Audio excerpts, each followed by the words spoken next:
شباب، ازيكم؟ ورجعنا لكم بريفيو جديد جامد جدا. انتوا عارفين كالعاده مش بعمل ريفيوهات لاي حاجه، بيتواصل معايا ناس كتير وبراندات كتير، ولكن انا بختار قوي الحاجه اللي انا هطلع اتكلم عنها معاكم، لان انتوا تستحقوا افضل حاجه. فبالتالي لو البراند او برودكت اللي هنتكلم عنه لا يليق بالمستوى او انا مش معجب بيه شخصيا، انا ما بطلعش اتكلم عنه. البراند اللي معانا النهارده هو مود بوكس. مود بوكس فعلا هو براند مهتم جدا بالمود، كمان حتى واضح جدا من البوكس اللي هم عاملينه للبرودكت، وده اللي عرفته من الفاوندرز بتوع البراند لما قعدنا واتكلمنا مع بعض وفهمت دماغهم، وفهمت كمان هم ليه اتاخروا بان البراند يوصل للنور او يبدا الكولكشن بتاعهم ينزل دلوقتي. كمان الناس اللي سكيترز والناس البايكرز والناس اللي بتحب تعمل اي حاجه من الجو ده، جو الاكشن ده، هيعجبهم قوي البراند وهيتبسطوا بيه. هنعمل كده ايه، نوريكم سريعا وبعد كده نروح نعمل الانبوكسنج. لا تعالوا بقى ايه اوريكم الحاجه بالتفصيل. بصوا حاطين ستيكر هنا باللون الهودي اللي جوه البوكس. طبعا حكايه في ريحه برفيوم كده يا جماعه، حسيتها اول ما فتحت البوكس بصراحه، ودي تفصيله حلوه جدا، برافو عليهم يعني. احساس مختلف، ريحه برفيوم كده جميل قوي بصراحه. الحته الجلد دي، شايفين الخامه بتاعت الهودي نفسها وشايفين الخياطه عامله ازاي، كمان الليبلز معموله هاي كواليتي قوي. تاتش سميل اند وير، فعلا في اكسبيرينس كده الواحد لما فتح البوكس فعلا حسها. ما نشوف بقى لما نلبس الهودي. بصوا الكبسوله دي برضو مختلفه وجديده، حاطط لك سبيرز تقريبا في البتاع دي، هنشوفها دلوقتي. بجد برافو يعني. والتفاصيل دي سول جارد حلوه، تفصيله لذيذه برضو. مود بوكس اللوجو، وحاطين من جوه كمان التعليمات بتاعه الغسيل، ودي حاجه قليل قوي اللوكال براندز ما بتعملها، لان الناس بعد كده الهودي بيبوظ في الغسيل ويرجعوا يقولوا بس انتوا غسلتوه غلط. طب ما انت ما حطيتلناش ازاي نغسله صح. بصوا الفينش بقى والتفاصيل بتاعت جوه برضو. بصوا السبيرز دي تفصيله يا جماعه بتاعت براندات عالميه، عشان خاطر تحافظ على الحاجه اللي عندك دايما، انت مشتري حاجه ذات قيمه. بصوا يا جماعه، مقاس ميديوم، هو اوفر سايز طبعا زي ما انتم عارفين، ده اصغر مقاس فيه. انا طولي 178 ووزني 74 كيلو. بصوا الحركه الجامده دي، بصوا مدتني دي كده تلاقي اللوجو. كمان انا بحييهم على اللون بصراحه بنفس الدرجه دي. الهودي فظيع يا جماعه، فظيع، انا عايز اقول فشيخ. الماتيريال هنا بريميوم جدا جدا جدا جدا. احنا هنا مش بنتكلم بقى في زارا واتش اند ام وبولامبير والكلام ده، لا الكلام ده تهريج خالص. هم هنا حبوا يعملوا ماتيريال، عشان كده اضطروا ان هم يصنعوها، فالموضوع اتاخر منهم عشان يوصلوا للكواليتي والماتيريال دي. قطن 100% بجد بجوده عاليه قوي. الماتيريال دي عامله زي الحاجات اللي بتنزل بقى في البراندات اللكجري، البراندات الغاليه قوي زي بالنسياجا مثلا وفندي وارماني وجوتشي، والبراندات اللي هي الخزعبليه الغاليه دي، فاهمين اللي بتشوفوها على النت دايما.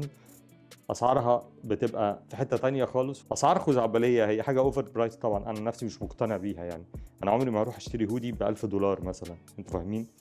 فهم هنا عملوا لك حاجه شبه الكلام ده بالظبط، فعلا كواليتي حلو قوي، والفت وكل حاجه مظبوطه جدا، بس في نفس الوقت طبعا بسعر كويس جدا مقابل القيمه او اللي انت واخدها، او الماتيريال او المود اللي انت واخده. كمان الماتيريال نفسها ليها ريحه كده حلوه قوي. برافو.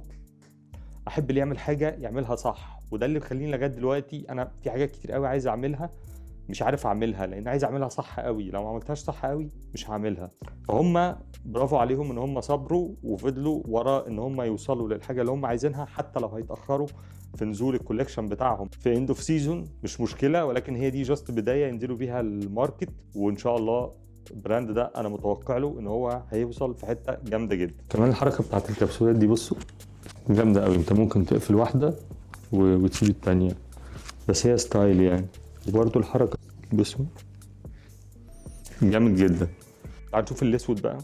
طبعا عرفتوا من الستيكر اللي لونه اسود. الهودي الاسود برضو حكايه يا جماعه، دي طباعه بصوا معموله بستايل كده اكنها تحس انها شمواه، جميله قوي الطباعه دي. انا عارف هتبقى مكلفه شويه يعني عشان تطلع مظبوطه قوي بالشياكه دي. الهودي ده بقى فيه تفصيله بتاعت البندانه دي، تفصيله مختلفه خالص، ما يعني انا ما شفتهاش حد عاملها قبل كده. طبعا انتوا عارفين ان الاسود لازم بيحتاج دي عشان تشيل من عليه اي حاجه. بس بصوا بقى خامه الاسود هنا، مش اي هودي اسود تشتريه يبقى بالخامه كده يا جماعه، بجد شابو. الطباعه الشمواه دي كمان بصوا يا جماعه، شايفين تديك ايحاء انها شمواه كده،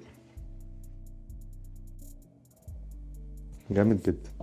وفكره بقى البندانه بقى، الناس اللي بتحب البندانه والبايكرز والكلام ده، بصوا الفكره اصلا، الفكره صايعه قوي ومختلفه، والناس اللي بتحب الاختلاف هيعجبها قوي المود ده، والناس اللي بتحب البندانات كمان هتتبسط. لا ده هم اصلا كمان عاملين بندانات كتيره جدا.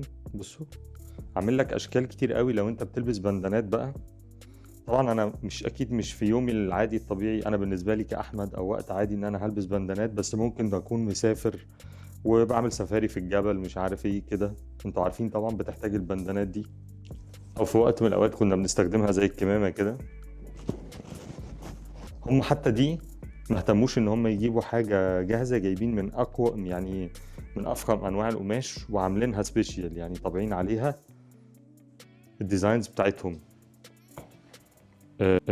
لان بص هو اصلا الهودي دي معموله عشان انت ايه تحط فيها البندانات، وممكن طبعا تشيله خالص وما تستخدمهاش يعني. برضو التفاصيل بصوا دي معموله من الجلد، شكلها حلو قوي، اهم حاجه التفاصيل صايعه جدا. كل الناس طبعا لابسه هوديز عاديه اللي هي البيزكس الستاندرد، بس انت هنا تبقى لابس حاجه مختلفه خالص. فبجد برافو، بحييهم على الليفل اوف كواليتي اللي وصلوا له ده. في الاول في الاخر ده ريفيو، فتقييم النهارده للبراند مود بوكس از براند واز برودكت، الجارمنت اللي جات لي منه بجد برافو. هديهم اقل حاجه 9.5 من 10، عشان انا عارف هم اكيد تعبوا قد ايه عشان يوصلوا للليفل ده من الكواليتي اللي مش سهل في مصر حد يوصل له. ان انت تبدا تصنع الخامه بنفسك من الاول عشان توصل لمعايير معينه في الخامه، وتكلفك كتير قوي، لان انت عشان تصنع دي مكلفه جدا. فاقول لهم بس برافو بجد، ولازم نسبورت يا جماعه البراندز الكويسه برضو اللي بتعمل حاجه كويسه. ادخلوا عندهم دلوقتي على صفحتهم، اعمل لهم فولو. انا متحمس، او لو عجبك حاجه طبعا اشتريها من عندهم، وانا متحمس جدا جدا للكوليكشن الصيفي اللي هينزل، خلاص الصيف داخل علينا، اكيد هيعملوا حاجه جامده جدا في الصيف، هتبقى بومينج يعني. ومتحمس جدا ان انا اعمل لها ريفيو برضو اول ما تنزل. ادخلوا دلوقتي على صفحتهم، يلا واشوفكم في ريفيو جديد. سلام.